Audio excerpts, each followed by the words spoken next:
In tonight's Dateline Defense, the influx of outside groups in the Syrian Civil War intensifies. This week, regime forces, with significant help from Hezbollah, retook the strategic border town of Qusair. Today, al-Qaeda got in the mix. In an audio recording, their leader, Ayman al-Zawahiri, urged Sunni Muslims to join the battle, overthrow President Bashar Assad, and set up an Islamic rule in Syria. Joining me tonight with the latest on Capitol Insider is Cedric Leighton. He's a military intelligence officer, retired U.S. Air Force colonel, and president of Cedric Leighton Associates. Cedric, what kind of impact will this call to arms by al-Qaeda have on Syria? Well, it could have a significant impact, Morris, and the big reason for that is now al-Qaeda is not only behind the scenes, but they're actually being the scene instigator, if you will. They're really driving a lot of what's happening in Syria. And in this particular situation with Ayman al-Zawahiri's call to arms, you can bet that a lot of Sunni Muslims, especially disaffected youth throughout the Arab world, are going to listen to that, and there's a huge chance that they may join the legions of folks that are coming into Syria to fight on the side of the Syrian rebels against the Assad regime. Meanwhile, Syrian rebels captured a point along the Golan Heights. That's a major concern for Israel. Yes, it is, because the Golan Heights were captured in 1967 by the Israelis because it was a strategic area for them. They saw it as a way to capture literally the high ground in this particular case, and it also meant that they were able to secure the northern part of the country.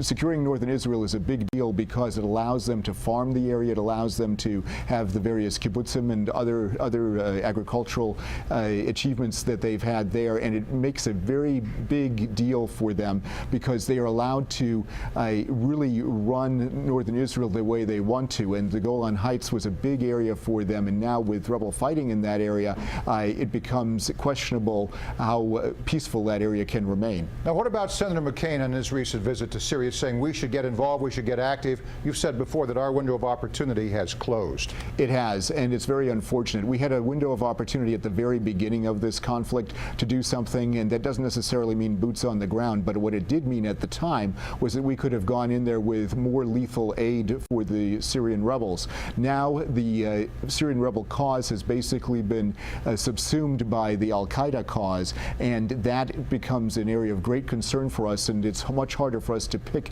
the people that we want to pick, the people that we want to win for the future of Syria, and that becomes a big issue and a very troubling situation for the administration. You're right. Let's move on now. You're also following a leak by former CIA Director Panetta.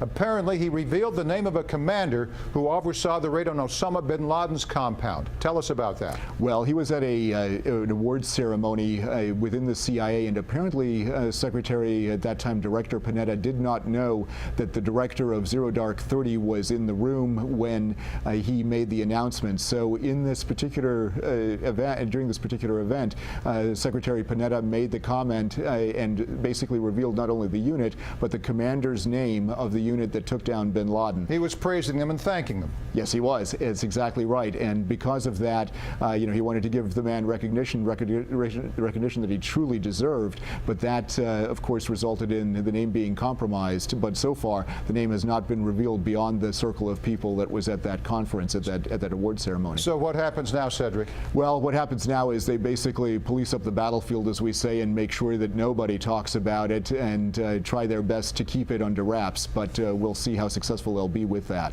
Loose lips sink ships, which brings us to our next topic. I'd like to get your take on a Spanish submarine. The Isaac Peral, a $2.7 billion sub, was designed wrong. Now it's 70 tons too heavy, and Spanish officials are worried it will not surface. Have you ever heard of anything like this, and what happened? Well, it's something that is very extreme. I mean, we've had our mistakes in the U.S. military. We're certainly not immune from them, but in this particular case, you have a huge cost overrun and basically a major engineering failure.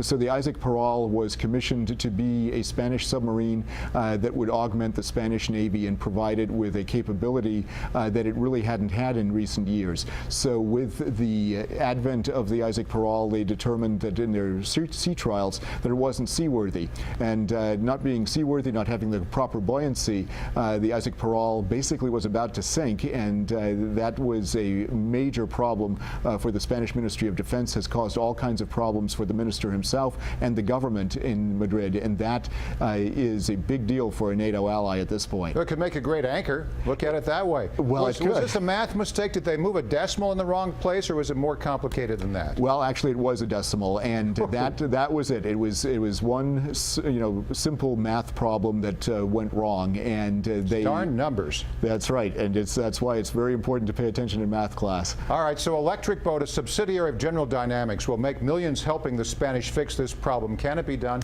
Well, it can be fixed. What the Spanish are trying to do is basically increase the size of the submarine and make it even larger than it was originally intended to be.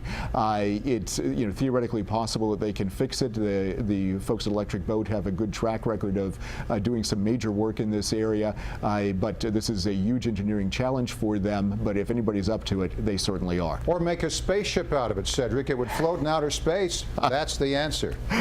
Colonel Cedric Leighton, president of Cedric Leighton Associates. Thanks for being with us tonight, Cedric. My pleasure, Morris. Thanks for having me.